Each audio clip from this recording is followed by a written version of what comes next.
আসসালামু আলাইকুম আরহামাতুল্লাহ। প্রিয় দর্শক, আজকের ভিডিওটি প্রত্যেকটি ইমানদার পুরুষের জন্য অত্যন্ত গুরুত্বপূর্ণ একটি ভিডিও। এই ভিডিওতে পুরুষদের 5টি বদ অভ্যাস সম্পর্কে বলবো, যা প্রত্যেকটি পুরুষের বর্জন করা উচিত। নম্বর 1, অনেক পুরুষই স্ত্রীদের অন্ধভক্ত হয়ে থাকে। কোনো কারণে যাচাই বাছাই ছাড়াই সব ক্ষেত্রেই স্ত্রীর কথাকে প্রাধান্য দিয়ে মা বাবা ভাই বোনের সঙ্গে ঝগড়া বাঁধিয়ে দেয়। এমনটি হওয়া মোটেও কাম্য নয়, বরং সব সময় যে কোনো অভিযোগ যাচাই বাছাই করে তারপর সিদ্ধান্ত নেওয়া উচিত। এমনকি সেটা পিতামাতার ক্ষেত্রেও প্রযোজ্য। হঠাৎ করে পিতামাতা যদি স্ত্রীর বিরুদ্ধে কোনো অভিযোগ দেয়, তাতেও কিন্তু যাচাই বাছাই করে নেওয়াটাই হচ্ছে সুন্নাত। তা না হলে কোনো পুরুষ যদি একজনের কথা শুনে সিদ্ধান্ত নিয়ে নেয়, এতে মারাত্মক রকম জুলুম হয়ে যেতে পারে অন্যদের উপর।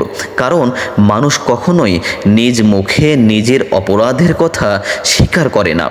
নম্বর 2, বহু পুরুষ পুত্র সন্তান হওয়ার ব্যাপারে বেশি আগ্রহী থাকেন।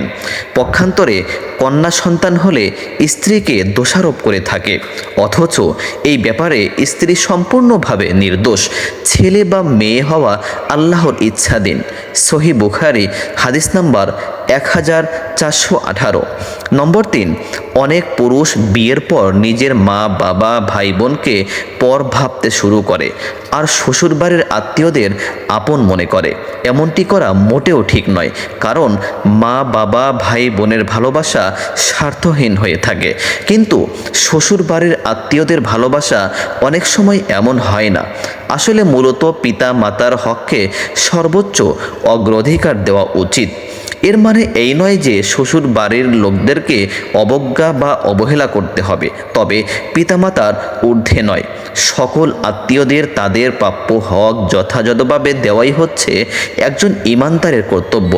সহিহ বুখারী হাদিস নাম্বার 5986। নম্বর 4, অধিকাংশ পুরুষরা নিজের বাবা মায়ের খেদমতটাকে স্ত্রীর উপর জরুরি মনে করে, অথচ মা বাবার খেদমত করা ওই ছেলের নিজের দায়িত্ব, স্ত্রীর দায়িত্ব নয়।